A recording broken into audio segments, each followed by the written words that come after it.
Hello friends, नमस्कार. आपल्या makeup art या चॅनलमध्ये तुम्हा सर्वांचे मनापासून स्वागत आहे. आजचा ब्लॉग आहे गावाकडच्या गौरी गणपती सणाचा.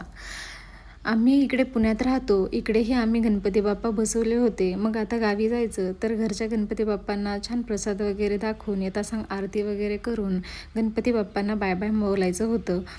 आणि दुसऱ्या दिवशी सकाळी लवकर जायचं असल्यामुळे आम्ही गणपती बाप्पांचं आजच रात्री विसर्जन केलं. हे सकाळी अगदी पहाटेच आम्ही निघणार होतो, त्यामुळे निघण्यासाठीची पूर्वतयारी आम्ही आधीच करून ठेवली होती. गाव लांब असल्यामुळे आम्ही अगदी पहाटे 5 वाजता उठून आवरून रेडी झालो. 5:30 ते 6च्या दरम्यान आम्ही ऑटोने निघालो. जवळजवळ 1 तासाने आम्ही बसमध्ये बसलो. माझी ग्रंथा अगदी झोपेतच होती तेव्हा आम्ही घरून निघालो होतो. आता ती उठली होती आणि छान बाबासोबत गप्पा मारत, खिडकीतून डोकवत, हवेचा आस्वाद घेत, निसर्गरम्य वातावरणाचा आनंद घेत, एन्जॉय करत गावाकडे निघाली होती. तिला हे गाव खूप आवडतं. गावाकडची कोंबडी, बकरं ह्यात खूप इंटरेस्ट आहे तिला. नंतर बस नाश्ता करण्यासाठी थांबली. आम्हीही नाश्ता करून घेतला.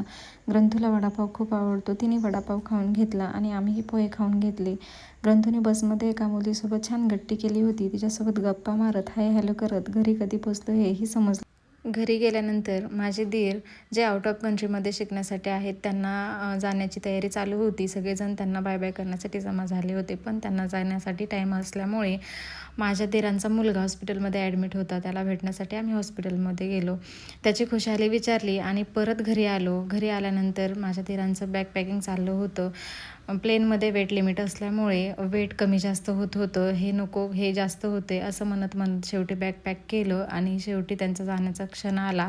कसंबसं कोणी हसत कोणी रडत त्यांना बाय बाय केलं.